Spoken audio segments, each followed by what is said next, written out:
ಕರ್ನಾಟಕ ಸರ್ಕಾರಕ್ಕೆ ಹೊರೆ ಆಗ್ಬೋದು. ಇವತ್ತಿದ್ರವರೆಗೆ ನಾಳೆ ಮಾಡ್ತಕ್ಕಂಥ ನಿಮ್ಮ ತೀರ್ಮಾನದಿಂದ ತುಂಬ ಅಪಘಾತವನ್ನು ಮತ್ತು ರಾಜ್ಯದ ಎಲ್ಲ ಭಾಗಗಳಲ್ಲೂ ಕೂಡ ಕೋಮು ದಳ್ಳೂರಿಯನ್ನು ಮಾಡ್ತಕ್ಕಂಥದ್ದಕ್ಕೆ ನೀವು ಕಾರಣೀಭೂತರಾಗ್ತೀರಿ. ಅದನ್ನು ರಿಜೆಕ್ಟ್ ಮಾಡಿ ಇನ್ನೊಬ್ಬನ ಮಾಡಿ 1 ವರ್ಷ ಕೊಡಿ, ಟೈಮ್ 1.5 ವರ್ಷ ಕೊಡಿ. ಸಂಪೂರ್ಣವಾಗಿ ವರದಿಯನ್ನು ತರಿಸ್ಕೊಂಡು ಎಲ್ಲ ವರ್ಗದವರಿಗೂ ಕೂಡ ನೀವು ಅವತ್ತು ಅದನ್ನು ಮಾಡಿದ್ರೆ ನಾನು ನಿಮ್ಮನ್ನು ಅಭಿನಂದಿಸ್ತೀರಿ. ಅದನ್ನು ಬಿಟ್ಟು ಮೇಲ್ಗಡೆಯವರು ನನ್ನ ಚೇರನ್ನು ಉಳಿಸೋಲ್ರು, ಹೈಕಮಾಂಡು ನನಗೆ ಈಗಾಗಲೇ ಮೌಖಿಕವಾಗಿ ಅಧಿಕಾರವನ್ನು ತ್ಯಜಿಸಬೇಕು ಅನ್ನೋ ದೃಷ್ಟಿಯಿಂದ ಹೇಳಿದ್ದಾರೆ. ಇದು ನಿಮಗೆ ಮರಣ ಶಾಸನ ಆಗುತ್ತೆ. ನಿಮ್ಮ ಹೊರೆ ನಿಮಗೆ ಎಲ್ಲೋ ಒಂದು ಕಡೆ ಭಾರಿ ವ್ಯವಸ್ಥಿತವಾಗಿ ಪಿತೂರಿಯನ್ನು ಮಾಡಿ ನಿಮ್ಮ ಚೇರನ್ನು ಕಸಿತಕ್ಕಂಥದಕ್ಕೆ ತಮ್ಮ ಮೂಲಕ ಈ ವರದಿಯನ್ನು ಎಲ್ಲೋ ಕಾಗಮ್ಮ ಗೂಗಮ್ಮನ ಕೆಲಸ ಮಾಡಿರ್ತಕ್ಕಂಥ ಈ ವರದಿಯಲ್ಲಿ ಸಾಧಕ ಬಾಧಕಗಳ ಜೊತೆಯಲ್ಲಿ ಸತ್ಯಾಂಶ ಭಾರಿ ಕಡಿಮೆ ಇದೆ.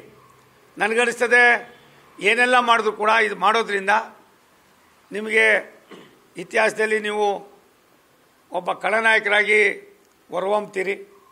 ನಾನು ಮತ್ತೊಮ್ಮೆ ವಿನಂತಿ ಮಾಡ್ತೀನಿ, ನಿಮ್ಮ ಅನುಭವ, ನಿಮ್ಮಲ್ಲಿರ್ತಕ್ಕಂಥ ಚಿಂತನೆ ಎಲ್ಲ ವರ್ಗದವರಿಗೂ ಕೂಡ ನೀವು ಸಮಾನವಾಗಿರಬೇಕು ಅಂತ ನೀವೇನು ಮಾತಾಡ್ತಾ ಇದ್ರಿ ಅದನ್ನು ಮಾಡಬೇಕು ಅಂದರೆ ಈ ವರದಿಯನ್ನು ತಿರಸ್ಕಾರ ಮಾಡಿ ಇನ್ನೊಂದು ಇದಕ್ಕೆ ನೀವೇ ಆದೇಶ ಮಾಡಿ 3 ವರ್ಷಗಳ ಕಾಲ ನೀವೇ ಮುಖ್ಯಮಂತ್ರಿಗಳಿರಿ ಬಂದಂಥ ವರದಿಯನ್ನು ಮುಂದೆ ಬರ್ತಕ್ಕಂಥದ್ದನ್ನು ಬಂದ ತಕ್ಷಣವೇ ಅದನ್ನು ಮಂಡನೆ ಮಾಡಿ ಯಾರ್ಯಾರಿಗೆ ಯಾವ್ಯಾವ ರೀತಿ ಅವರ ಒಂದು ಇದಿದೆ ಜಾತಿಯಲ್ಲಿ ಅಂಥವ್ರಿಗೆ ನೀವು ಯಾವ ರೀತಿ ವರ್ಗಗಳನ್ನು ವಿವರಣೆ ವಿಂಗಡಿಸ್ಬೋದು, ವಿಂಗಡಿಸ್ತಕ್ಕಂಥ ಕೆಲಸ ಮಾಡೋದು ಸರಿಯಾಗಿದೆ.